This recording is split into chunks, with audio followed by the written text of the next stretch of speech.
കർത്താവിൽ വാത്സല്യ സഹോദരന്മാരെ, നിങ്ങൾക്ക് ഏവർക്കും വീണ്ടും ക്രിസ്തുയേശുവിലുള്ള എൻ്റെ സ്നേഹ വന്ദനങ്ങളെ ഈ സമയത്ത് ഞാൻ പ്രകാശിപ്പിക്കുന്നു. ഇപ്പോൾ ഞാൻ എൻ്റെ വീട്ടിലില്ല. ഞങ്ങളെ കുടുംബമായി മറ്റൊരു സ്ഥലത്ത് ഒരാത്മീക സംഗമവുമായി വന്നതാണ്. ഇവിടെ വന്നു കഴിഞ്ഞപ്പോൾ കഴിഞ്ഞ ചില ദിവസങ്ങളായി ഒരു ലൈവ് മെസ്സേജ് നൽകിയിട്ട് അതുകൊണ്ടൊരു ലൈവ് മെസ്സേജ് നൽകിയാലോ എന്നൊരു ചിന്ത മനസ്സിൽ വന്നു. അങ്ങനെയാണ് ഞാൻ ഇപ്പോൾ ഈ ലൈവ് മെസ്സേജ് നൽകുവാനായി വന്നിരിക്കുന്നത്.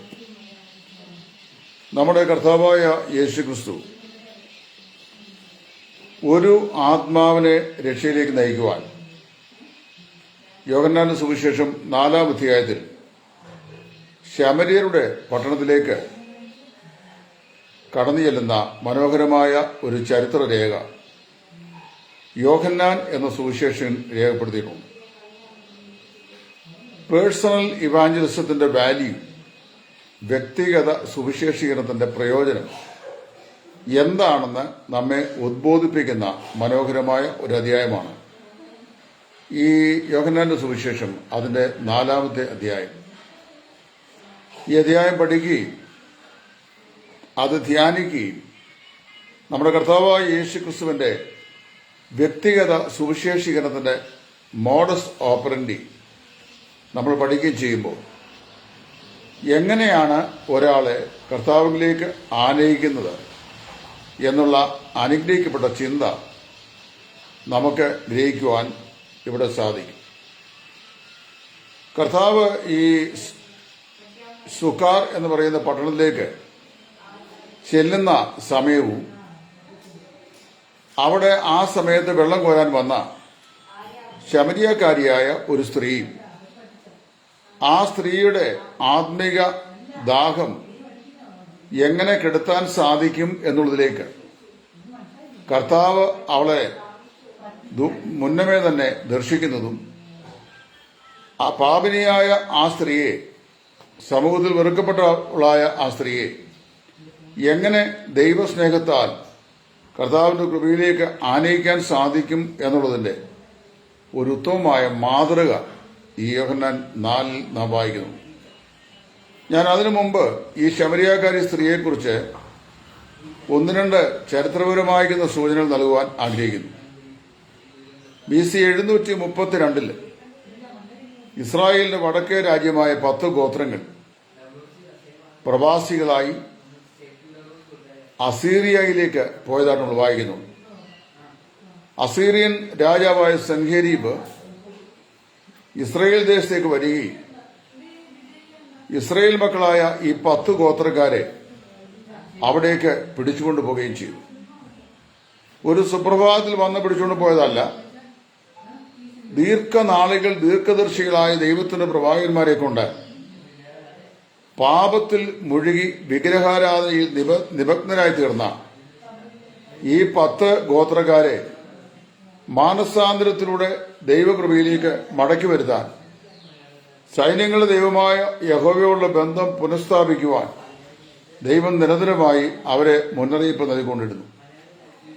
ദീർഘനാളുകൾ ദൈവത്തിന്റെ ശ്രേഷ്ഠന്മാരായ പ്രവാചകന്മാർ ഈ അനുഗ്രഹിക്കപ്പെട്ട സന്ദേശം, ദൈവത്തിങ്കിലേക്ക് യഥാസ്ഥാനപ്പെടണം എന്നുള്ള ആ സന്ദേശം ആ ജനത്തെ അറിയിച്ചുവെങ്കിലും അവർക്ക് ദൈവത്തിലേക്ക് മടങ്ങി വരുവാൻ മനസ്സിലാതെ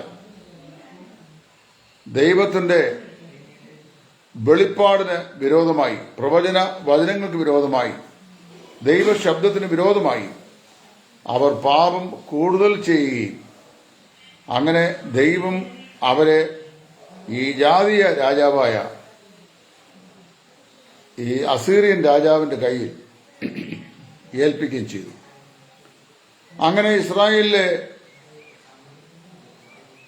പുരുഷന്മാരായ ആളുകളെ എല്ലാവരെയും പിടിച്ചുകൊണ്ട് അസീറിയയിലേക്ക് പോവുകയും ശേഷിക്കുന്ന സ്ത്രീജനങ്ങൾ ഇവിടെയുള്ള ആളുകളുടെ ഇടയിലേക്ക് അസീറിയയിൽ നിന്ന് കുറെ പുരുഷന്മാരെ ഇറക്കുമതി ചെയ്യുകയും ചെയ്തു.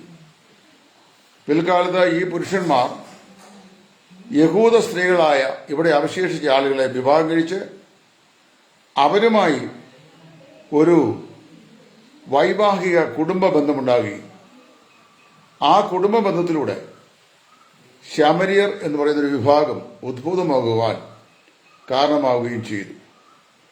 നമ്മുടെ ബൈബിളിന്റെ ഏറ്റവും ഒടുവിൽ കൊടുത്തിട്ടുള്ള ഇസ്രായേലിന്റെ ഭൂപടം പരിശോധിച്ച് നോക്കിയാൽ ഈ ശമര്യരെ സംബന്ധിച്ച് നമുക്ക് കൂടുതൽ വ്യക്തത വരുന്നതാണ്. തെക്ക് യഹൂദ രാജ്യവും വടക്ക് ശമരിയ തലസ്ഥാനമാക്കി ഇസ്രയേൽ രാജ്യവും അതിന്റെ മധ്യത്തിലായി സ്ഥിതി ചെയ്യുന്ന ഈ പറയപ്പെട്ട സമ്മിശ്ര ജനമാണ് ശമര്യർ എന്ന് പറയുന്നത്. യാഥാസ്ഥികരായ യഹൂദന്മാർക്ക് ഇവരുമായിട്ട് യാതൊരു സമ്പർക്കവുമില്ല.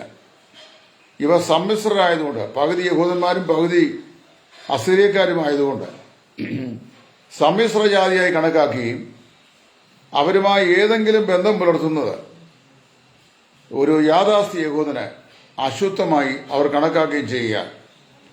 ശമര്യരുടെ ദേശത്തോട് സഞ്ചരിക്കുകയോ ശമര്യക്കാരുമായി സംഭാഷിക്കുകയോ ശമര്യരുമായി ഭക്ഷണപാനീയങ്ങൾ അവർ കൈക്കൊള്ളുകയോ ഒന്നും ചെയ്തിരുന്നില്ല. ഇങ്ങനെ വെറുക്കപ്പെട്ടവരായി കഴിയുന്ന ഈ ജനത്തിനും മോശയുടെ പഞ്ചഗ്രന്ഥങ്ങളായിരുന്നു അവർക്ക് വാസ്തവത്തിൽ ആശ്രയമായി ഉണ്ടായിരുന്നത്. ഇസ്രായേലിന്റെ ദൈവത്തെ തന്നെയാണ് അവരും വിളിക്കുകയും സേവിക്കുകയും ചെയ്തു വന്നത്. അവരുടെ പിതാക്കന്മാരായ അബ്രഹാമിനെയും ഇസ്ഹാക്കിനെയും യാക്കൂബിനെയും കുറിച്ചൊക്കെ വളരെ നല്ല അറിവ് ഈ ശമര്യർക്കുണ്ടായിരുന്നു. നമ്മൾ ഈ അധ്യായം വായിക്കുമ്പോൾ ശമര്യക്കാരി സ്ത്രീ അവളുടെ പിതാവായിരുന്ന പൂർവ്വപിതാക്കന്മാരായിരുന്ന അബ്രഹാമിനെയും ഇസ്ഹാക്കിനെയും യാക്കോബിനെയും അവർ ദൈവത്തെ ആരാധിച്ചു വന്ന ഗെർസി മലയെയും യാഗകർമാദികളെയും കുറിച്ചൊക്കെ പറയുന്നത് കാണുമ്പോൾ അവൾക്ക് എത്രമാത്രം മോശയിക ന്യായപ്രമാണത്തെ സംബന്ധിച്ച് അറിവുണ്ടായിരുന്നു എന്ന് നമുക്ക് മനസ്സിലാക്കാൻ സാധിക്കുന്നു. എങ്കിലും അവള് പാപിനിയായ ഒരു സ്ത്രീയായിരുന്നു. മറ്റുള്ള ആളുകൾ വെള്ളം കോരാൻ വരുന്ന സമയത്ത് സാമൂഹികമായ അകൽച്ച നിമിത്തം അവൾക്ക് വരുവാനോ വെള്ളം കോരുവാനോ ഒന്നും സാധിക്കുമായിരുന്നില്ല. എങ്കിലും അവൾ ആരായിരുന്നു എന്ന് മനസ്സിലാക്കിയ കർത്താവ് ഈ ശമര്യരുടെ പട്ടണത്തിലേക്ക് പോവുകയും താൻ സർവ്വലോകത്തിന്റെയും പാപത്തിന്റെ പരിഹാരത്തിന് വേണ്ടി വന്ന ദൈവപുത്രനായതുകൊണ്ട് യഹൂദന്മാർക്ക് മാത്രമല്ല ശമര്യർക്കും ജാതികൾക്കും കർത്താവായ യേശുക്രിസ്തു മുഖാന്തരം രക്ഷ ഒരുക്കുന്നു എന്നുള്ള സന്ദേശം കർത്താവ് അവിടെ അറിയിക്കുകയും ചെയ്യുന്നതായി നാം വായിക്കുന്നു. നമുക്ക് യോഹന്നാൻ 4 ചരിത്രപരമായ പശ്ചാത്തലം വ്യക്തമായി അറിയാവുന്നതുകൊണ്ട് അതിന്റെ ബാക്ക്ഗ്രൗണ്ടിലേക്ക് പോകാൻ ഞാൻ ആഗ്രഹിക്കുന്നില്ല. എങ്കിലും ഇവിടെ കർത്താവിന്റെ ഈ അപ്രോച്ച് നമ്മൾ വായിക്കുന്നു. ഒന്ന്, ശമര്യക്കാരിയായ സ്ത്രീ, പാപിനിയായ സ്ത്രീ. 2, യഹൂദനായ കർത്താവായ യേശു. അവളോട് കുടിപ്പാൻ വെള്ളം ചോദിക്കുമ്പോൾ നീ യഹൂദനായിരിക്കെ ശമര്യക്കാരിയായ എന്നോട് കുടിപ്പാൻ വെള്ളം ചോദിക്കുന്നത് എങ്ങനെ എന്ന് ചോദിച്ചുകൊണ്ട് അവൾ ആശ്ചര്യപ്പെട്ടു. കാരണം അങ്ങനൊരു റിക്വസ്റ്റ് ഒരു യഹൂദന്റെ കയ്യിൽ നിന്ന് ഒരിക്കലും ഉണ്ടാവുകയില്ല. ഇവിടെ ഈ സ്ത്രീയെ അവളെക്കുറിച്ച് കൂടുതൽ വെളിപ്പെടുത്തക്ക നിലയിലും കർത്താവായ യേശു ക്രിസ്തു ആരാണെന്ന് ഘട്ടം ഘട്ടമായി അവളിലൂടെ വെളിപ്പെടുത്തുവാനും കർത്താവ് ശ്രമിക്കുന്ന ഒരു പരിശ്രമം ഇവിടെ നമുക്ക് കാണാൻ കഴിയുന്നുണ്ട്. അവൾ ആദ്യം അവനെക്കുറിച്ച് പറഞ്ഞത് നീ ഒരു യഹൂദൻ എന്നാണ്. അവളോട് സംസാരിക്കുന്ന യേശു ക്രിസ്തു ഒരു യഹൂദനാണെന്ന് അവൾ റെക്കഗ്നൈസ് ചെയ്തു. കർത്താവ് അവളോട് സംസാരിക്കുകയിൽ അവളുടെ ക്യൂരിയോസിറ്റി, ആകാംക്ഷ കുറെ കൂടെ വർദ്ധിച്ചിട്ട് are you greater than Jacob our father, ഞങ്ങളുടെ പിതാവായ യാക്കൂബിനേക്കാൾ നീ വലിയവനാണ് എന്ന് അവൾ ചോദിക്കുന്നുണ്ട്. തുടർന്ന് നമ്മൾ വായിക്കുമ്പോൾ കർത്താവ് കൂടുതൽ അവളോട് തന്നെക്കുറിച്ച് അവളെക്കുറിച്ച് വെളിപ്പെടുത്തുകയും അവൾ ആരാണെന്ന് നന്നായി യേശുക്രിസ്തുവിന് അറിയാം എന്നുള്ള ബോധ്യത അവളുടെ ഹൃദയത്തിലേക്ക് നൽകുകയും ചെയ്തപ്പോൾ യു ആർ ദാറ്റ് പ്രോഫറ്റ് എന്നോട് പറയുന്നുണ്ട്. നീ ആ പ്രവാചകനാണ്. ഏറ്റവും ഒടുവിലേക്ക് വരുമ്പോൾ യു ആർ ദ ക്രൈസ്റ്റ്, നീ ക്രിസ്തു ആകുന്നു എന്ന് അവളെ തിരിച്ചറിയുകയാണ്. അപ്പോൾ വാസ്തവത്തിൽ ആദ്യം അവളെ അവളിലേക്കും രണ്ടാമതായി അവളെ ക്രിസ്തുവിലേക്കും തുറന്നു കാണിക്കുന്ന ഒരു സമീപനമാണ് നമ്മുടെ കർത്താവായ യേശു ക്രിസ്തുവിന്റെ ഈ വ്യക്തിഗത സുവിശേഷീകരണത്തിൽ നമുക്ക് ദർശിക്കാൻ സാധിക്കുന്നു. കർത്താവിന്റെ വയൽ പ്രദേശമായിരിക്കുന്ന ധാരാളം സുവിശേഷന്മാരുണ്ട്. ഇപ്പം നമ്മൾ എന്തെങ്കിലും ഒരു കാര്യം പറയാൻ ചോദിക്കും, യേശു ക്രിസ്തുവിന്റെ ശിഷ്യന്മാരാരും ബൈബിൾ കോളേജിൽ പഠിച്ചവരായിരുന്നില്ല, അവരാരും സെമിനാരി ഗ്രാജുവേറ്റ്സ് ആയിരുന്നില്ല, അവർക്കാർക്കും ബൈബിൾ ട്രെയിനിങ് ഉണ്ടായിരുന്നില്ല എന്നൊക്കെയുള്ള ന്യായങ്ങൾ പറയാറുണ്ട്. ഞാനതിനെ ഒബ്ജക്റ്റ് ചെയ്യുന്നു. കാരണം 3.5 വർഷം യേശു ക്രിസ്തുവിന്റെ പാഠശാലയിൽ നന്നായി ദൈവവചനം അഭ്യസിക്കുമ്പോൾ തന്നെ പരസ്യ ശുശ്രൂഷകൾ കൂടെ അഭ്യസിച്ച് പ്രായോഗികമാക്കുകയും ചെയ്യുവാൻ ഭാഗ്യം ലഭിച്ചവരായിരുന്നു ക്രിസ്തുവിന്റെ 12 ശിഷ്യന്മാരും. അവർക്ക് നല്ല ഒരു ബിബ്ലിക്കൽ ബാക്ക്ഗ്രൗണ്ട്, തിരുവഴുത്തുകളെ കുറിച്ചുള്ളൊരു നല്ല സമഗ്രമായ പശ്ചാത്തലം അവർക്കുണ്ടായിരുന്നു. അവർ നന്നായി അത് പഠിച്ചവരുമായിരുന്നു. അവരെ ഈ ഒരു പട്ടണത്തിലേക്ക് യേശു അയക്കുമ്പോൾ എങ്ങനെയായിരിക്കണം ദൈവരാജ്യത്തിന്റെ സന്ദേശം അവരറിയിക്കേണ്ടത് എന്ന് കർത്താവ് അവരെ നന്നായി ബോധ്യപ്പെടുത്തിയിരുന്നു. ക്രിസ്തു താൻ തന്നെ ഒരു മാതൃകയാണ് കാണിക്കുന്നത്. നമ്മളൊരു സ്ഥലത്ത് ചെന്ന് കഴിഞ്ഞാൽ ഒരു വ്യക്തിയോട് സുവിശേഷം കൊണ്ട് ഏർപ്പെടുമ്പോൾ ആദ്യമേ ചെയ്യേണ്ടത് എന്താണ്? നമ്മൾ പറയുന്ന ഈ കാര്യങ്ങൾ മനസ്സിലാക്കാൻ കഴിയുന്ന ഒരു ക്യൂരിയോസിറ്റി, അതായത് ഒരു ആത്മീകമായ ഒരു ഉത്സാഹം അല്ലെങ്കിൽ ഒരു ആകാംക്ഷ കേൾവിക്കാരുടെ ഹൃദയത്തിൽ ഉണ്ടാക്കണം.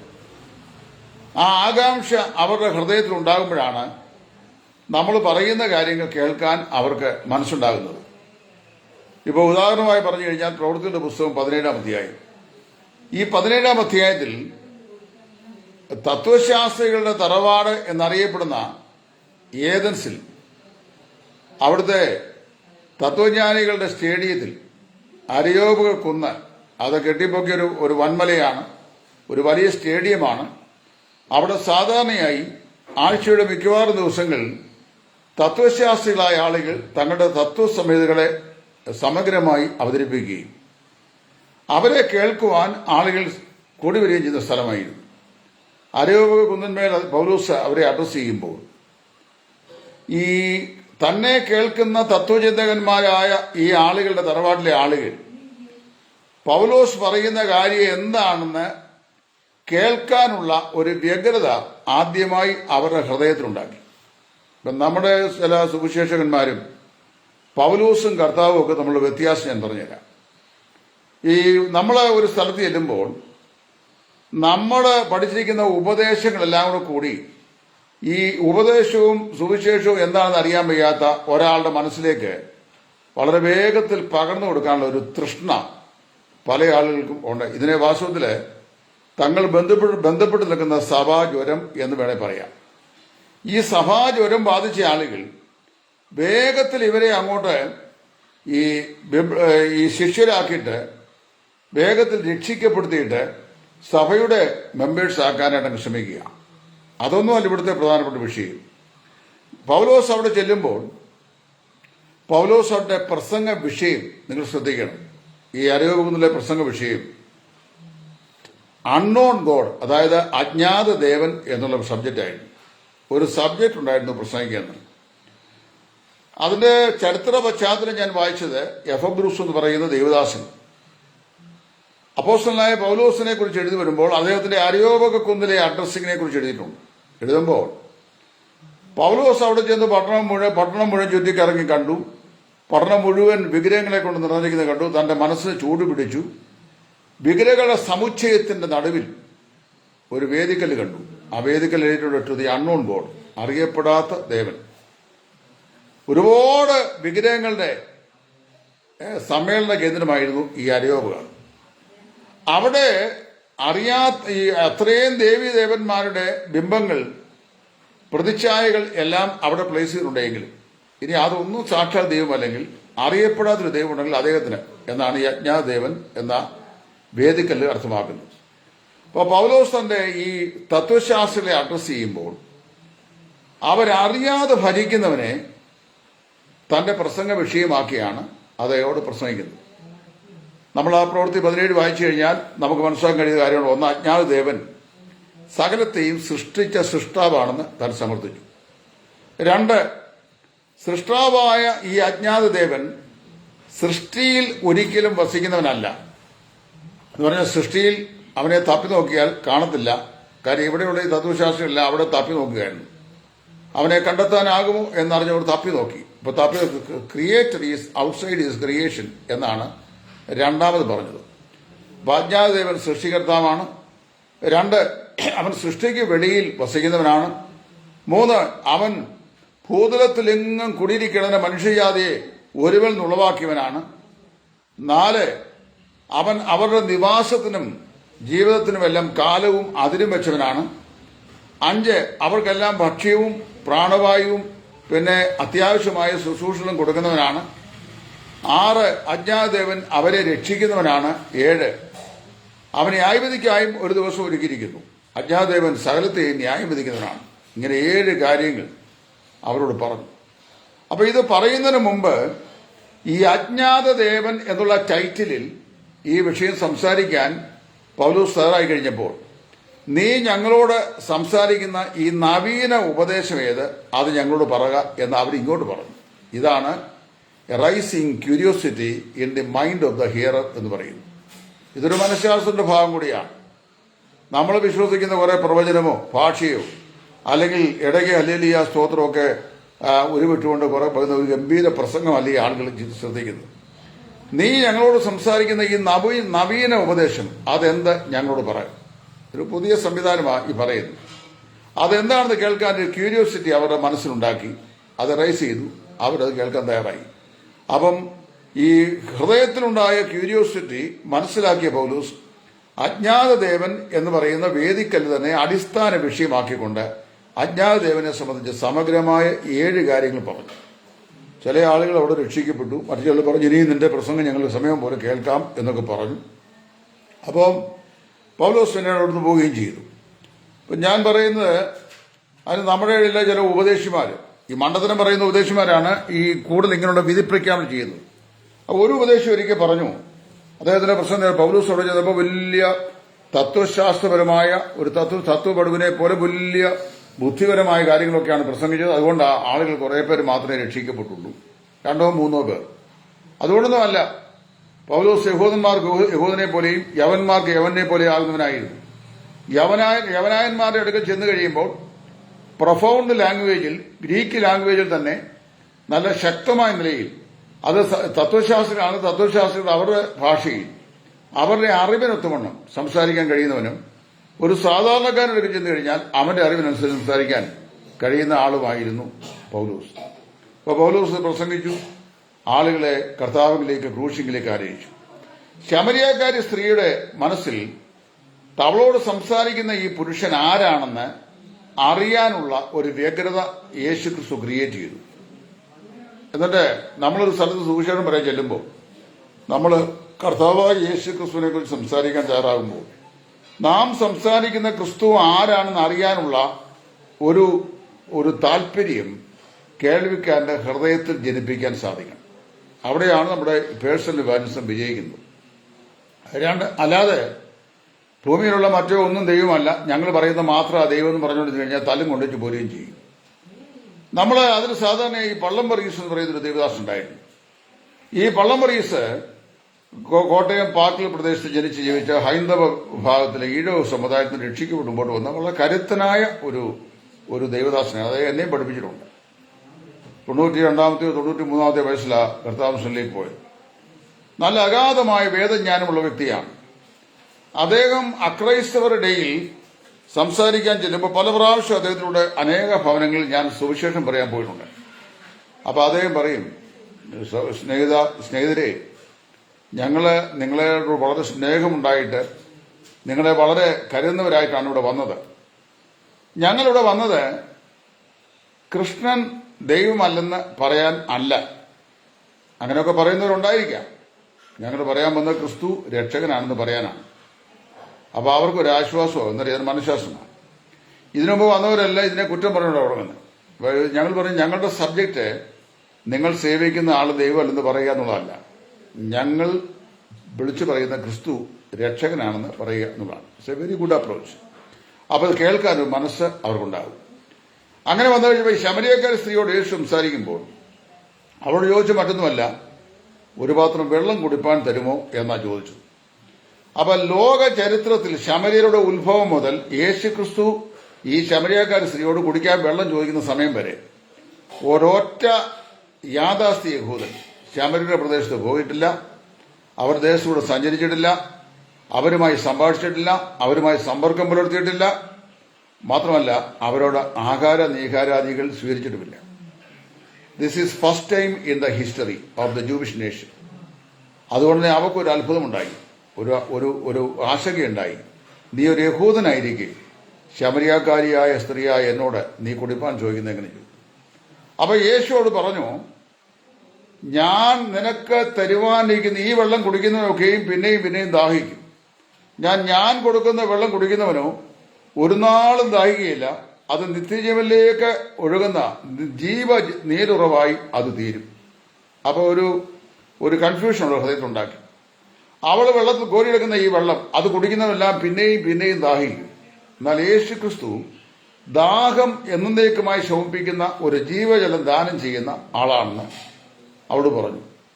അതായത് ഞാൻ തരുന്ന വെള്ളം എന്തെന്നും അത് കുടിക്കുന്നവർക്കുണ്ടാകുന്ന അനുഭവം എന്താണെന്നും നീ അറിഞ്ഞിരുന്നെങ്കിൽ നിശ്ചയമായും എനിക്ക് കുടിപ്പാൻ വെള്ളം തരുമായിരുന്നു.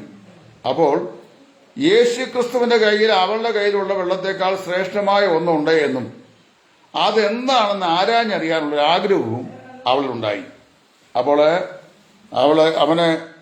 അവൾ പറയാണ്, are you greater than our father Jacob? നീ ഞങ്ങളുടെ പിതാവാകുന്ന യാക്കോബിനേക്കാൾ, യാക്കോബിന്റെ കിണറായത്. ഇസ്രായേൽ മക്കളുടെ പൂർവ്വപിതാവാകുന്ന അബ്രഹാമിന്റെ മകൻ ഇസ്ഹാക്കിന്റെ മകൻ യാക്കോബ് വെട്ടിയുണ്ടാക്കിയ കിണറായത്.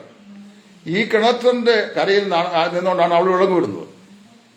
അവൾ ഒരുപാട് കഥകൾ, ചരിത്രങ്ങൾ അവരുടെ പൂർവ്വപിതാക്കന്മാരായ അബ്രഹാമിനെയും ഇസ്ഹാക്കിനെയും യാക്കോബിനെയും അവൻ കുഴിച്ച കിണറുകളെയും കുറിച്ചും ഗെരസീം മലയെക്കുറിച്ചും അവിടുത്തെ ആരാധനാ രീതിയെക്കുറിച്ചും മോശയിക പഞ്ചഗ്രന്ഥങ്ങളായിരുന്ന ഉൽപ്പത്തി, പുറപ്പാട്, ലേവ്യ, സംഖ്യ, ആവർത്തന ഇത്യാദി ഗ്രന്ഥങ്ങളെക്കുറിച്ചും ഒക്കെ പറയാനുണ്ട്. ഈ കാര്യങ്ങളൊക്കെ അവൾക്കറിയാം, അവൾ പാവനിയാണെങ്കിൽ. അപ്പോൾ അവൾ ചോദിച്ചു, R you greater than Jacob? Indeed he is greater than Jacob, greater than Solomon, greater than temple. അപ്പൊ ഇത് ശരിയാണ്. അപ്പൊ അവിടനെ കർത്താവ് ചെയ്ത് 11-15 വാക്കുകളാണ്. അപ്പൊ അവൻ യാക്കോബിനേക്കാൾ വലിയവനാണ്, മാത്രമല്ല ഈ കിണറിനേക്കാൾ വലിയവനാണ്. യാക്കോബ് കുഴിച്ചിരിക്കുന്ന ഈ കിണറിലും വലിയവൻ, കിണറിൽ വെള്ളമുണ്ടല്ലോ, ആ കിണറിനേക്കാൾ വലിയവനാണ് എന്ന് മാത്രമല്ല ഈ കിണറിൽ കിടക്കുന്ന വെള്ളത്തേക്കാൾ ശ്രേഷ്ഠമാണ്. അവൻ ആരാണ്? ജീവജല നദിയാണ്, സാക്ഷാൽ ജീവജല നദിയാണ്. അപ്പോൾ ഇങ്ങനെ സംസാരിക്കുകയിൽ സ്ത്രീയുടെ ഉത്കണ്ഠ അല്പം കൂടെ വർദ്ധിച്ചു. അവൾ ആദ്യം അവനെ റെക്കഗ്നൈസ് ചെയ്ത് ആസ് എ ജൂ എന്നാണ്, A devotee, a Jew. 2, a person who is greater than her forefathers Jacob. 3, അപ്പൊ അവൻ യാക്കോബിനേക്കാൾ വലിയവനാണ് എന്ന് ഉള്ള തിരിച്ചറിവ് ഉണ്ടായി കഴിഞ്ഞപ്പോൾ അടുത്ത ചോദ്യം, അപ്പോഴും ക്രിസ്തുവാണെന്ന് മനസ്സിലാക്കുന്നു. അടുത്ത ചോദ്യം, നീ ഒരു പ്രവാചകൻ എന്ന് ഞാൻ അറിയുന്നു. എന്താ പറയാൻ കാരണം അറിയാമോ?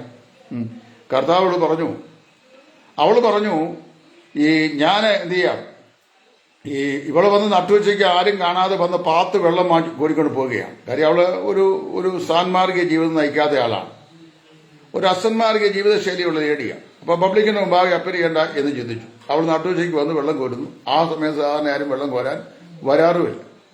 അപ്പൊ ഇനി ഈ യേശു ക്രിസ്തു പ്രോമിസ് ചെയ്ത, അല്ലെങ്കിൽ യഹൂദനായിരിക്കുന്ന ഈ ക്രിസ്തു അവളോട് പ്രോമിസ് ചെയ്ത ഒരിക്കലും ദാഹിക്കാത്ത ജീവജലം അത് കിട്ടുകയാണെങ്കിൽ ഈ വെള്ളം കോരാൻ ഇനി ഇങ്ങോട്ട് വരണ്ടല്ലോ, എനിക്ക് ആ വെള്ളം ആഹരിക്കുകയുമാകാം, എന്റെ പഴയ തൊഴിലും ചെയ്ത് ജീവിക്കുകയും ചെയ്യാം എന്ന് അവൾ ആശ്വസിച്ചിരിക്കണം. ഏതായാലും അവൾ പറഞ്ഞു, എനിക്ക് ആ വെള്ളം തരണം ഒരിക്കലും. അതായത് ഞാൻ കൊടുക്കുന്ന വെള്ളം കുടിക്കുന്നവനെ ഇനി ഒരു നാളും ദാഹിക്കരുതെന്നാണ് കർത്താവ് പറഞ്ഞത്. അപ്പൊ ആ വെള്ളം കിട്ടിയിരുന്നെങ്കിൽ അത് നന്നായിരുന്നു എന്ന് അവൾ ആഗ്രഹിച്ചു. അപ്പൊ അവൾ ആ വെള്ളം ചോദിച്ചപ്പോൾ ആ കർത്താവ് പറഞ്ഞു, go and bring your husband, പോയി നിന്റെ ഭർത്താവിനെ കൊണ്ടുവരാൻ പോകും. അപ്പൊ ഇത് വാസ്തവത്തിൽ മറ്റൊരു കൺഫ്യൂഷൻ അവൾ ഉണ്ടാക്കി. അത് അവളിലേക്ക് തന്നെ ഒന്ന് തിരിഞ്ഞു നോക്കാനും അവളോട് സംസാരിക്കുന്ന വ്യക്തിയിലേക്ക് ഒന്ന് തിരിഞ്ഞു നോക്കാനും അവളിലേക്ക് നോക്കി അവളുടെ കുറവെന്താണെന്ന് അവൾക്ക് മനസ്സിലാക്കാനും അവളോട് സംസാരിക്കുന്ന ആളിന്റെ ശ്രേഷ്ഠത എന്താണെന്ന് ഗ്രഹിപ്പിക്കാനും സഹായമായി. അപ്പൊ പോയി ഭർത്താവിനെ വിളിച്ചുകൊണ്ട് ഞാൻ പറഞ്ഞപ്പോൾ അവൾ പറഞ്ഞു, എനിക്ക് ഭർത്താവില്ല. അവൾ പറഞ്ഞു, സത്യമാ, എനിക്ക് ഭർത്താവില്ല. അപ്പൊ കർത്താവ് തിരിഞ്ഞ് അവൾ പറഞ്ഞു, 5 ഭർത്താക്കന്മാർ നിനക്കുണ്ടായിരുന്നു, ഇപ്പോഴുള്ളവനും നിന്റെ ഭർത്താവല്ല. അത് 6 പുരുഷന്മാരുടെ ജീവിതം പങ്കിട്ട ഒരു സ്ത്രീയാണ്. അപ്പൊ അവളുടെ ജീവിതശൈലി എന്താണെന്നുള്ളത് യു ജസ്റ്റ് അസ്യൂം. 6 ഭർത്താക്കന്മാർ നിനക്കുണ്ടായിരുന്നു, ഇപ്പോഴുള്ളവനും നിന്റെ ഭർത്താവല്ല എന്നാ പറഞ്ഞു. അപ്പൊ ഇവിടെ എന്താ സംഭവിച്ചേ? നമ്മൾ മനസ്സിലാക്കുന്നത്, ഈ 6 ഭർത്താക്കന്മാർ എന്ന് പറയുമ്പോൾ 5 പേര് ജീവിച്ചിരിപ്പുണ്ടോ, മരിച്ചോ, അത് ഉപേക്ഷിച്ചോ, ഇതൊന്നും നമുക്കറിയാൻ വയ്യ. Bible is so silent about it. അവളുടെ ഫാമിലി ഹിസ്റ്ററി കർത്താവ് പറയാം. ഇത് പറഞ്ഞപ്പോൾ അവർക്ക് മനസ്സിലായി, he is not merely a Jew, he is not a person who is just greater than Jacob, he is a prophet. അവൻ ആരാണ്? ഒരു പ്രവാചകനാണ്. എന്താണ് ഈ പ്രവാചകന് ജോലി? വരുവാനുള്ള കാര്യങ്ങളെ മുൻപ് കൂട്ടി അറിയിക്കുന്ന പ്രവാചകൻ. ഞാൻ ഈ സോഷ്യൽ മീഡിയ പ്ലാറ്റ്ഫോമിൽ ഒരു കണ്ണൂരുകാരനെ പ്രവാചകനെ മിക്കവാറും കാണാറുണ്ട്. താടിയൊക്കെയുള്ള അദ്ദേഹം ഒരു ദുരന്ത പ്രവാചകനാണ്. ഇത് സംസാരിച്ചു വന്നപ്പോൾ ഞാൻ പറഞ്ഞു, ദുരന്ത പ്രവാചകനാണ്, ഏതോ ഒരു പെന്തക്കോസ്ത് സ്വഭാവത്തിൽപ്പെട്ടാണ്. അപ്പൊ അദ്ദേഹത്തെ അവർ തന്നെ ദുരന്ത പ്രവാചകൻ എന്നാണ് വിളിക്കുന്നത്. Iran, Saudi Arabia, Iraq, Syria, Jordan, പിന്നെ ഇങ്ങനെ തുടങ്ങിയ രാജ്യങ്ങൾ, ആഫ്രിക്ക, പിന്നെ അമേരിക്കൻ അയക്കുന്ന ആൾ, ഇങ്ങനെയുള്ള വിദേശ രാജ്യങ്ങളെക്കുറിച്ച് ഇയാള് പലപ്പോഴും ഒക്കെ വിളിച്ചു പറഞ്ഞുകൊണ്ടിരിക്കുന്നതാണ്. 10,000, 12,000, 20,000 പൊട്ടന്മാര് ഇത് കേൾക്കുകയും അതിനൊക്കെ അടി സ്തോത്രം, ഹല്ലേലൂയ, ഗ്ലോറി ടു ഗോഡ് എന്നൊക്കെ പറയുകയും ചെയ്യുന്നു.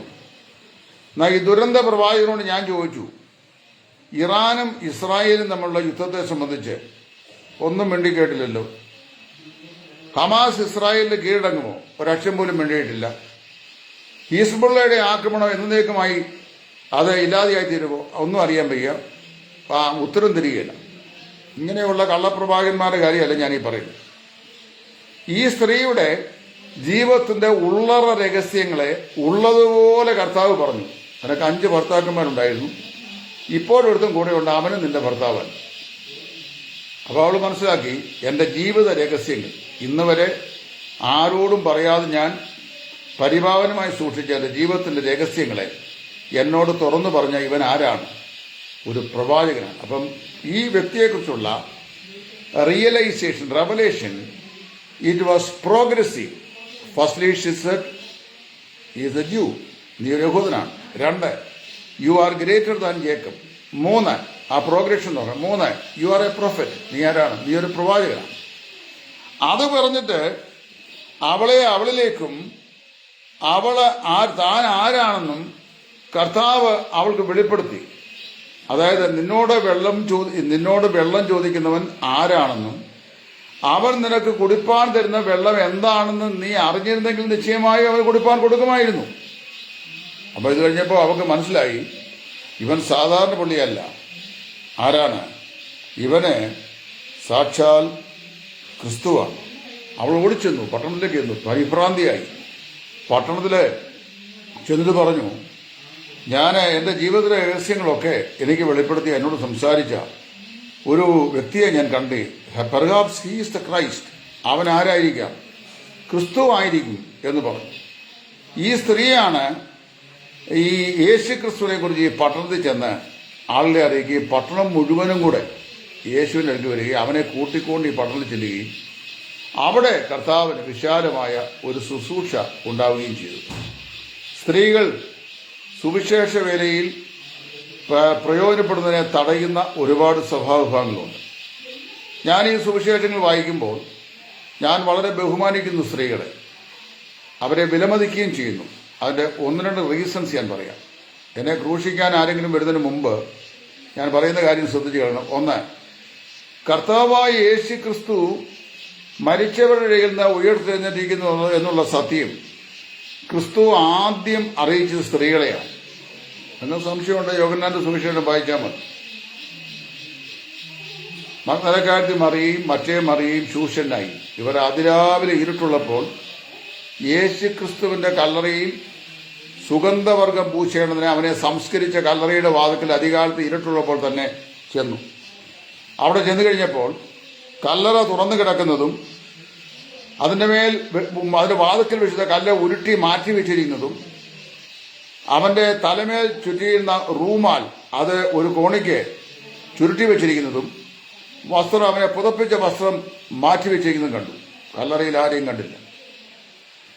അപ്പോഴാണ് കല്ലറയുടെ സമീപേ ഒരുവൻ നിൽക്കുന്നു. നിങ്ങൾ ആരെ അന്വേഷിക്കുന്നു എന്ന് ചോദിച്ചു.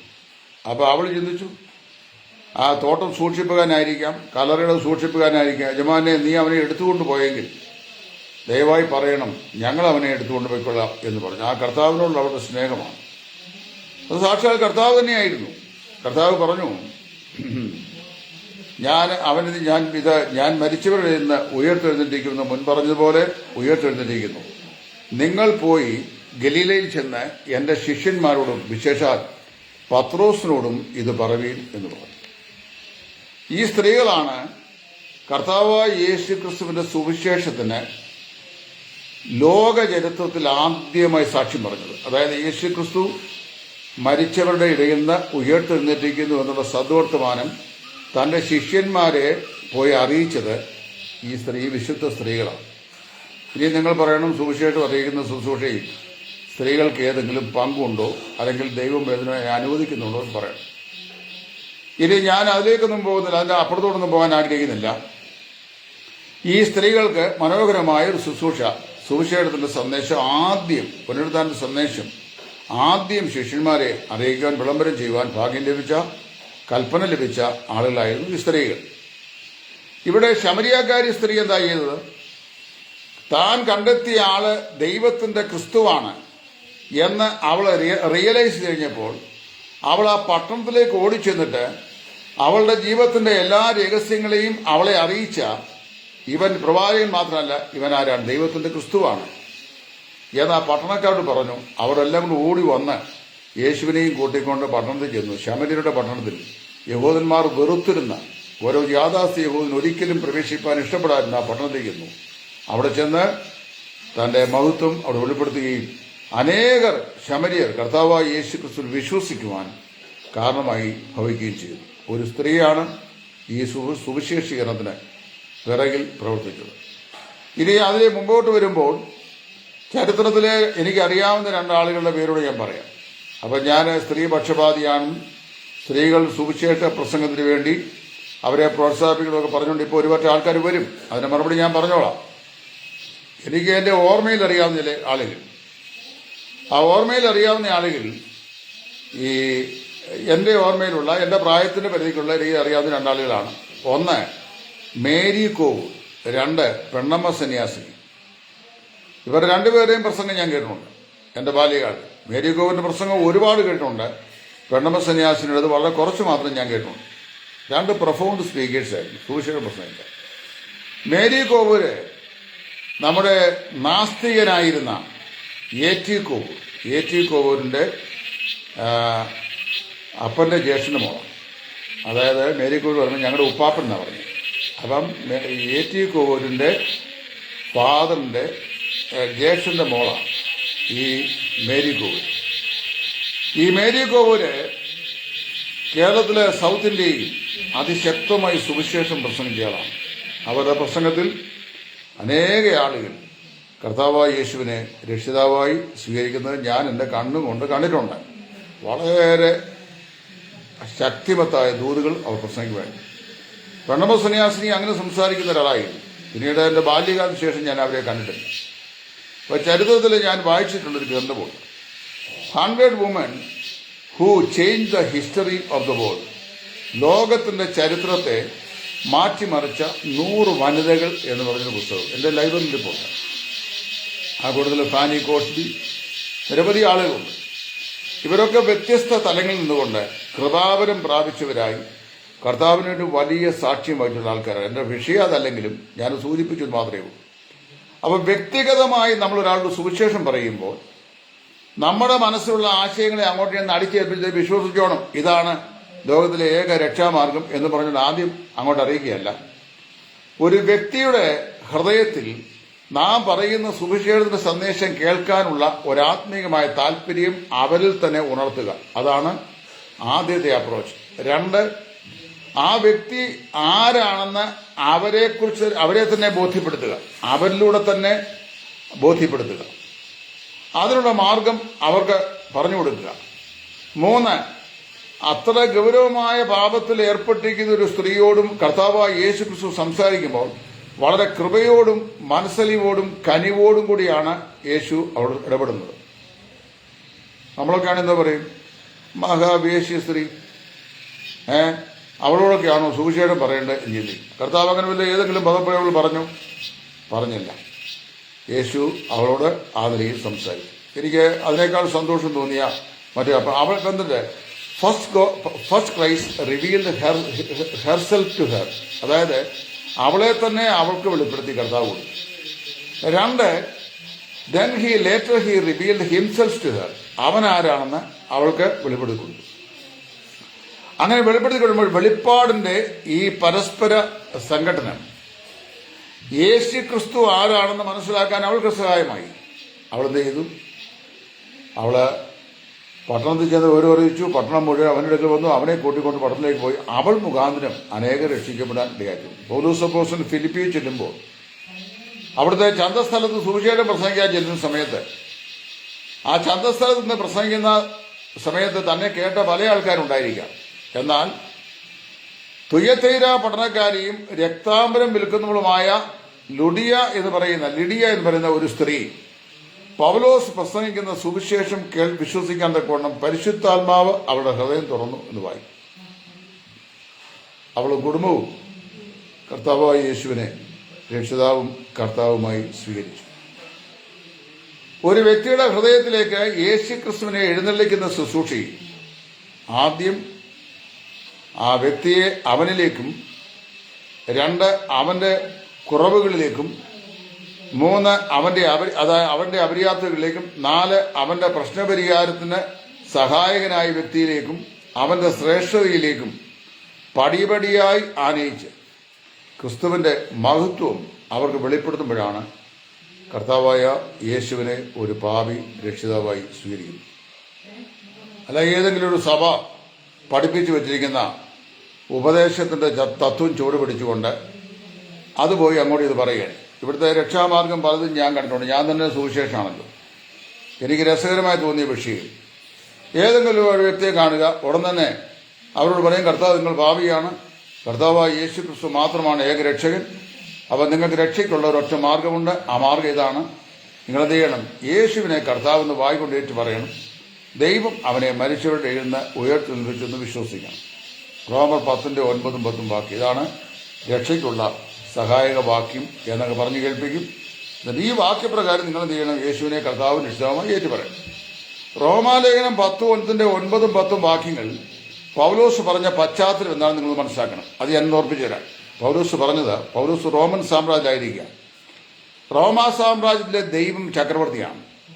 അവിടെ ചക്രവർത്തിയുടെ ആരാധനയാണുള്ളത്. എല്ലാ പട്ടണങ്ങളിലും ഗ്രാമപ്രദേശങ്ങളിലും റോമൻ ചക്രവർത്തിയുടെ പ്രതിഷ്ഠ വെച്ചിട്ടുള്ള ഷ്രൈനുകളുണ്ട്.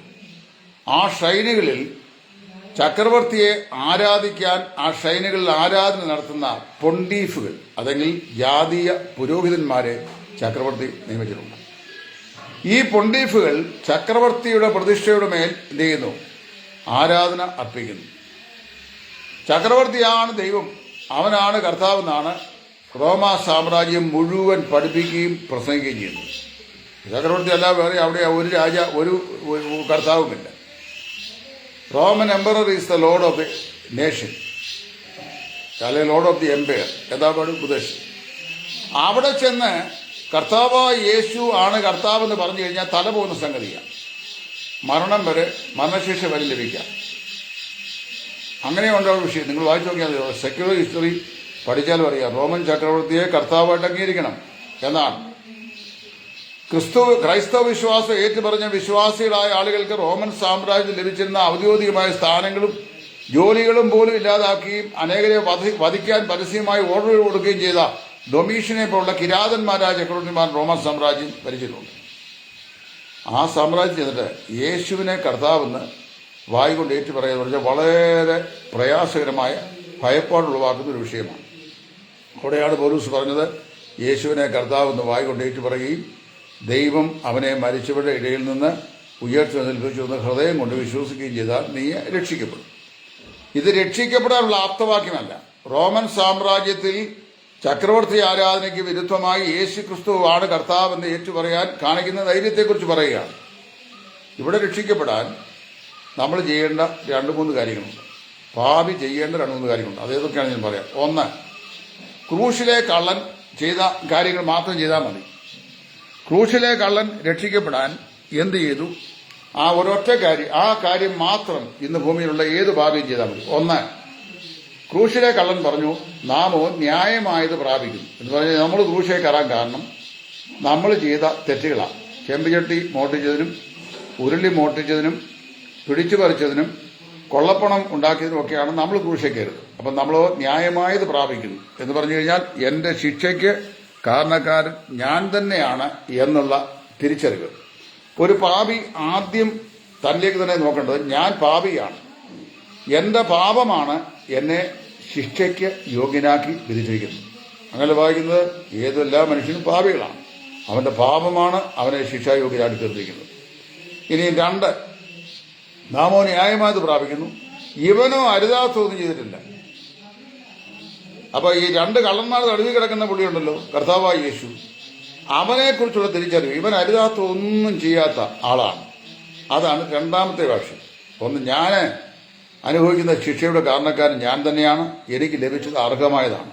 2, ഇവൻ അരുതാത്തൊന്നും ചെയ്തിട്ടില്ല. അഥവാ ക്രിസ്തുവിന്റെ പാപരാഹിത്യത്തെക്കുറിച്ച് അവൻ വിശ്വസിച്ചു, തന്റെ പാപത്തെക്കുറിച്ചും അവൻ തിരിച്ചറിവുണ്ടായി. 3, മരണം കൊണ്ട് നാം ഇരുവരും ഇവിടെ തീരുകയാണ്. പാതാളത്തിന്റെ വക്കിലാണ് നമ്മൾ നിൽക്കുന്നത്. കാൽപാദങ്ങൾ വഴുതി പാതാളത്തിന്റെ അടുത്തേക്ക് നമ്മൾ നിപതിക്കാൻ പോവുകയാണ്. എന്നാൽ ഈ നമ്മുടെ മധ്യേ കിടക്കുന്ന ഇവനുണ്ടല്ലോ, ഇവൻ രാജാതി രാജാവായി കർത്താവായി വിദൂരഭാവിയിൽ ഭൂമിയിൽ മടങ്ങി വരുവാനുള്ളതാണ്. ഇത്രയും കാര്യം ക്രൂശിക്കണമെന്ന് അവന് ബോധ്യപ്പെട്ടു. ഇവനോ അരുതാത്ത ഒന്നും ചെയ്തില്ല എന്ന് പറഞ്ഞിട്ട് അവൻ തിരിഞ്ഞു പറഞ്ഞു, കർത്താവേ, നീ രാജ്യത്വം പ്രാപിച്ചു വരുമ്പോൾ എന്നെയും കൂടി ഓർത്തുകൊള്ളണേ. അപ്പം 3 കാര്യങ്ങൾ അവൻ ചെയ്ത്. 1, അവൻ പാപിയാണെന്ന് സമ്മതിച്ചു. 2, തന്റെയും മറ്റേ കള്ളന്റെയും കൂടെ നടുക്ക് ക്രൂശിനായി കിടക്കുന്ന ആള് പാപരഹിതനാണെന്ന് അവന് മനസ്സിലായി. 3, മരണം കൊണ്ട് ഇവന്റെ ജീവിതം ഇവിടെ തീരുകയാണ്. എന്നാൽ ഇവനെ മരണത്തിന് കീഴ്പ്പെടുത്താൻ കഴിയുകയില്ല. മരണത്തിന്റെ വാതിലൂടെ ഇവൻ മൃതത്വത്തിലേക്ക് പ്രവേശിച്ചാൽ, മർത്യതയിലേക്ക് പ്രവേശിച്ചാൽ മരണത്തിൽ അവനെ അടക്കി വെക്കാൻ കഴിയുകയില്ല. അവൻ എന്ത് ചെയ്യും? അവൻ അനധി വിദൂര ഭാവിയിൽ രാജാതി രാജാവായി കർത്താവായി ലോകത്തെ നീതിയോട് ഭരിക്കുന്നവനായി വന്ന് ഭരണമേറ്റെടുക്കാനുള്ളവനാണ്. അപ്പൊ അവൻ മരണത്തെ ജയിക്കുന്നവനാണ് എന്നവൻ വിശ്വസിച്ചു. അതുകൊണ്ടാണ് നീ രാജ്യത്വം പ്രാപിച്ചു വരുമ്പോൾ എന്നെയും കൂടെ ഓർത്തുകൊള്ളണമേ എന്ന് പറഞ്ഞു. അപ്പൊ കർത്താവ് പറഞ്ഞു, ഇന്ന് നീ എന്നോട് പർദീസയിൽ ഇരിക്കും. അപ്പൊ എന്നെ കേൾക്കുന്ന ഏതു മനുഷ്യനും ഇതുവരെ കർത്താവായ യേശുവിനെ രക്ഷിതാവും കർത്താവുമായി സ്വീകരിച്ച് പാപമോചനം പ്രാപിക്കാൻ ഭാഗ്യം ലഭിക്കാത്തവരായ ഏതെങ്കിലും വ്യക്തികൾ എന്നെ ഇപ്പൊ ഈ സോഷ്യൽ മീഡിയ പ്ലാറ്റ്ഫോമിൽ കേൾക്കുന്നുണ്ടേ, നിങ്ങൾ രക്ഷിക്കപ്പെടാൻ വേണ്ടി നിങ്ങളുടെ പള്ളി മാറണ്ട, നിങ്ങളുടെ പേര് മാറണ്ട, നിങ്ങളുടെ മതം മാറണ്ട, ഇതൊന്നും ചെയ്യണ്ട. ഈ 3 കാര്യങ്ങൾ ചെയ്യണം. 1, നിങ്ങൾ പാപികളാണെന്ന് സമ്മതിക്കണം. ഇതാ ഞാൻ അകൃത്യത്തിൽ ഉരുവായി, പാപത്തിൽ എന്റെ അമ്മ എന്നെ ഗർഭം ധരിച്ചു, ദാവീദ് പറഞ്ഞു. ഏത് മനുഷ്യനും പാപിയാണെന്ന് ചിന്തിക്കണം. ഒരു വ്യത്യാസമില്ല, എല്ലാവരും പാപം ചെയ്ത് ഒരുപോലെ ദൈവദർശനത്തിലേക്ക് ചിന്തിക്കും. 2, ദൈവപുത്രനായ യേശു ക്രിസ്തു പാപരഹിതനാണ്. അതേക്കുറിച്ച് തന്നെ എബ്രായലേഖനത്തിൽ അപ്പോസ്തലൻ പറയുമ്പോൾ, ഇങ്ങനെയുള്ള മഹാപുരോഹിതനല്ലോ നമുക്ക് വേണ്ടത്, പവിത്രൻ, നിർദോഷൻ, നിഷ്കളങ്കൻ, പാപികളോട് വേറിട്ടവൻ, സ്വർഗത്തേക്കാൾ ഉന്നതനായി തീർന്നവൻ, ആദ്യം ആ മഹാപുരോഹിതന്മാരെ പോലെ തന്റെയും സ്വന്തം ജനത്തിന്റെയും പാപത്തിന്റെ പരിഹാരത്തിന് വേണ്ടി യാഗം അർപ്പിപ്പാൻ ആവശ്യമില്ലാത്തവൻ തന്നെ പാപരഹിതനായ ദൈവത്തിന്റെ കുഞ്ഞാണ്. 3, ഭൂമിയെ നീതിയോട് ഭരിക്കാൻ വീണ്ടും വരുന്നവൻ. ഇത്രയും കാര്യം വിശ്വസിച്ചിട്ട്, കർത്താവേ, ഞാൻ അങ്ങേ എന്റെ ഹൃദയത്തിൽ എന്റെ രക്ഷിതാവും കർത്താവുമായി ഞാൻ ഏറ്റുകൊള്ളുന്നു എന്ന് നിങ്ങൾ വിശ്വാസത്താൽ പറയുമ്പോൾ, കർത്താവായ യേശു നിങ്ങളുടെ പാപങ്ങളെ എല്ലാം സമ്പൂർണമായി ക്ഷമിക്കും. പാപത്തിന്റെ ശിക്ഷ നിങ്ങളുടെയും എന്റെയും കൂടെ പാപത്തിന്റെ ശിക്ഷയാണ് ക്രിസ്തു ക്രൂശിന്മേൽ സഹിച്ചത് എന്ന് കർത്താവ് കണക്കിട്ടിട്ട് തന്റെ മരണത്തിൽ നമ്മുടെ പാപത്തിന്റെ ശിക്ഷയെ ഉൾപ്പെടുത്തിയിട്ട് നമ്മെ നീതിമാന്മാരായി പ്രഖ്യാപിക്കുകയും ക്രൂശിലെ കള്ളനോട് പറഞ്ഞ അതേ വാചകം നമ്മളും പറയും, ഇന്ന് നീ എന്നോടുകൂടെ പർദീസയിൽ ഇരിക്കും. എന്ന് പറഞ്ഞാൽ അപ്പോൾ മുതൽ അവൻ പരദീസയ്ക്ക് ഓഹരിക്കാനായി തീരും. ഇതാണ് രക്ഷിക്കപ്പെടാനുള്ള ലളിതമായ മാർഗം എന്ന് പറയും. ഇത് പറയാൻ വേണ്ടി വലിയ ഒച്ച വയ്ക്കുകയും സ്റ്റേജ് ഇടിച്ചു പൊളിക്കുകയും അതുപോലെ തന്നെ തകർക്കുകയും വലിയ ആംപ്ലിഫയർ കീറത്തക്ക നിലയിൽ കിടന്ന് ബഹളം വെക്കുകയൊന്നും ചെയ്യേണ്ട ആവശ്യമൊന്നുമില്ല. ദൈവവചനം വളരെ വ്യക്തമായി ഇത് പറയുന്നു. ദൈവവചനം വളരെ വ്യക്തമായി ഇങ്ങനെ പറയുന്നു, ഞാൻ പാപിയാണ്, എൻ്റെ കർത്താവ് പാപരഹിതനാണ്. പാപിയായ എൻ്റെ പാപത്തിൻ്റെ ശിക്ഷാവിധി ചുമന്നുകൊണ്ടാണ് പാപമില്ലാത്ത ദൈവത്തിൻ്റെ കുഞ്ഞാടായ യേശു ക്രിസ്തു ക്രൂശിന്മേൽ കയറി എനിക്ക് വേണ്ടി മരിക്കുകയും 3-ാം ദിവസം ഉയർത്തെഴുന്നേൽക്കുകയും ചെയ്തത്. അവിടുത്തെ രാജാവായി ഇനിയും വരാൻ പോകുന്നവനാണ്. ഇത് വിശ്വസിച്ച് കർത്താവിനായി ജീവിതം സമർപ്പിക്കുക. ശമരിയക്കാരി സ്ത്രീയെ കഠിനപാപം ചെയ്ത ജീവിത ശൈലിയുള്ളവളാണെങ്കിൽ കർത്താവായ യേശുവിനെ യഹൂദൻ, യാക്കോബിനേക്കാൾ വലിയവൻ, പ്രവാചകൻ, ഈ പറയപ്പെട്ട നിലയിലുള്ള വെളിപ്പാടിന്റെ അപ്പുറത്തേക്ക് കടന്നയാണ്. അവൻ ദൈവത്തിന്റെ ക്രിസ്തുവാണ്, അതായത് ദൈവത്തിന്റെ അഭിഷേകത്തിനാണ്, രക്ഷിതാവാണ് എന്ന് തിരിച്ചറിയാൻ അവൾക്ക് ഭാഗ്യം ലഭിച്ചു. ശമരിയക്കാരി സ്ത്രീയുടെ ലേറ്റർ ഹിസ്റ്ററി ഒന്നും നമുക്കറിയാൻ വയ്യ, അതൊന്നും ബൈബിൾ എഴുതിയിട്ടില്ല. അവൾ പിന്നീട് എങ്ങനെ ജീവിച്ചു, എവിടെയായിരുന്നു, എങ്ങനെ മരിച്ചു, ഈ വക കാര്യം അതൊന്നും എഴുതാനല്ലോ വേദോസം എഴുതിയിട്ടുള്ളത്. എന്നാൽ വളരെ വ്യക്തമായി വ്യക്തിഗത സുവിശേഷീകരണത്തിൽ നാം കുറിക്കൊള്ളേണ്ട സാധന പാഠങ്ങൾ, മാർഗരേഖ എന്താണെന്ന് യോഹന്നാൻ 4 കർത്താവ് നമുക്ക് കാണിച്ചു തന്നു. നമ്മുടെ ഓരോരുത്തരുടെയും ഉത്തരവാദിത്തമാണ് സമൂഹത്തിൽ ആളുകൾ വെറുക്കുന്ന, ഒരു പക്ഷെങ്കിൽ നമ്മളെ കടന്നു ചെല്ലാൻ അറയ്ക്കുന്ന ജീവിത സാഹചര്യങ്ങളിലും ഉള്ള ആളുകളുടെയും ആത്മാക്കളെ നമ്മുടെ കർത്താവ് വളരെ വിലപ്പെട്ടതായി കാണുന്നു. അവരോട് നാം അനുഭവിക്കുന്ന ഈ സന്തോഷത്തെക്കുറിച്ച് പറയാൻ നമ്മൾ ഓരോരുത്തരും കടപ്പെട്ടിരിക്കുന്നു. പൗലോസ് പറയുന്നത്, സുവിശേഷ നിമിത്തം ഞാൻ യഹൂദന്മാർക്കും യവനന്മാർക്കും ഒരുപോലെ കടപ്പെട്ടവരായിരിക്കുന്നു. യഹൂദനും യവനും ഞാൻ ഒരുപോലെ കടപ്പെട്ടിരിക്കുന്നു. റോമാലേഖനം 1-ാം അധ്യായത്തിൽ പൗലോസ് പറയുന്നതാണ്, യഹൂദൻ ജാതികൾ പാപികളാണ്, യഹൂദനും പാപികളാണ്, സർവ്വലോകവും പാപത്തിൽ ആയിരിക്കുന്നു. അതുകൊണ്ട് എന്ത് ചെയ്യുന്നു, സർവ്വ മനുഷ്യർക്കും പാപത്തിന്റെ മോചനം, അതായത് ആത്മരക്ഷ അനിവാര്യമാണ്. അതിനുള്ള ഏക മാർഗം എന്താണ്? കർത്താവായ യേശു ക്രിസ്തുവിന്റെ പാപ പരിഹാര ബലിയിൽ വിശ്വസിക്കുക എന്നതാണ്. ദൈവം നിങ്ങളേവരെയും സഹായിക്കട്ടെ. ഈ അനുഗ്രഹിക്കപ്പെട്ട ദൂത് ഇന്ന് വരെ കർത്താവിനെ രക്ഷിതാവായി സ്വീകരിപ്പാൻ ഭാഗ്യം ലഭിക്കാത്ത ആരെങ്കിലും എന്നെ ശ്രമിച്ചിട്ടുണ്ടെങ്കിൽ നിങ്ങളുടെ രക്ഷാദിവസമാക്കി ഇത് മാറ്റട്ടെ. കർത്താവിനെ നിങ്ങളുടെ ഹൃദയത്തിന്റെ സിംഹാസനത്തിലേക്ക് രക്ഷിതാവായി സ്വീകരിക്കുക. നിശ്ചയമായും നിങ്ങളുടെ പാപങ്ങളെ അവൻ ക്ഷമിക്കും. നിത്യത ഇവിടെ വെച്ച് തന്നെ നിങ്ങൾക്ക് സൗജന്യമായി ഉറപ്പിക്കുവാൻ ഇടയാകും. അതിനായി ദൈവം ഏവരെയും സഹായിക്കട്ടെ. കർത്താവിന്റെ നാമം മഹത്വപ്പെട്ട് ക്രിസ്തുവിൽ നിങ്ങളുടെ ശുശ്രൂഷകൻ, സുവിശേഷകൻ ടൈറ്റസ് ഫ്രം ഇടയാറുണ്ട്. Thank you. God bless U.